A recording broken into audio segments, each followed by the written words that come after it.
ഇന്ന് എൻ്റെ മിക്കമ്മയുടെ അംഗൻവാടിയിലെ first day ആണ്. കൂടാതെ നമ്മുടെ ഹക്കുമ്മ ഇന്ന് എന്തായാലും അംഗൻവാടിയിലെ പഠനമൊക്കെ പൂർത്തിയാക്കി സ്കൂളിലേക്ക് പോകാനായിട്ടുള്ള തയ്യാറെടുപ്പ്, അതായത് അക്കുമ്മയുടെ ലാസ്റ്റ് ഡേയുമാണ് ഇന്ന്. കൂടാതെ തന്നെ എൻ്റെ മിക്കമ്മയുടെ ആദ്യാക്ഷരം കുറിക്കലായിരുന്നു കേട്ടോ. എന്തായാലും ആൾ ആദ്യമായിട്ട് അംഗൻവാടിയിൽ പോകുന്നതിൻ്റെ അന്ന് തന്നെ ഞങ്ങൾ എന്തായാലും എഴുതിപ്പിക്കാനായിട്ട് തീരുമാനിച്ചു.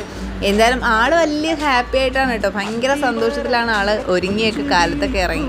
എന്നാലും ഞങ്ങൾ ഇറങ്ങിയ സമയത്ത് ചെറിയ ചാറ്റൽ മഴയൊക്കെ ഉണ്ടായിരുന്നു. എന്നാലും ഒരു 10:30 മണിയായപ്പോഴത്തേക്കും നമ്മുടെ അച്ഛൻ എത്തിയിട്ടുണ്ടായിരുന്നു. അച്ഛനെത്തി നമ്മുടെ ഉദ്ഘാടനമൊക്കെ നടത്തി പ്രാർത്ഥനയൊക്കെ കഴിഞ്ഞ് വിളക്കുമൊക്കെ കൊളുത്തിയതിന് ശേഷം ഞങ്ങൾ എല്ലാവരും അച്ഛൻ കുറേ കാര്യങ്ങളൊക്കെ പറഞ്ഞതിന് ശേഷം കുട്ടികൾക്കായിട്ടുള്ള ചെറിയ കുറച്ച് ബാഗും കുടകളും ഒക്കെ കൊടുത്തു. അവരൊരുപാട് ഹാപ്പി. പിന്നീട് നമ്മുടെ പൂർവ്വ വിദ്യാർത്ഥികൾ, അതായത് അക്കുമ്മയും അവരുടെ കൂട്ടുകാർക്കൊക്കെ ടീച്ചറും അവരുടെ അയയും കൂടെ ചേർന്നിട്ടൊക്കെ ചെറിയ ഗിഫ്റ്റൊക്കെ അവർക്ക് ഒരുക്കിയിട്ടുണ്ടായിരുന്നു. പിന്നീട് അവർ പഠിച്ച പാഠങ്ങളൊക്കെ നമുക്ക് കാണിച്ചു തന്നു. അപ്പോൾ എല്ലാ കുട്ടികൾക്കും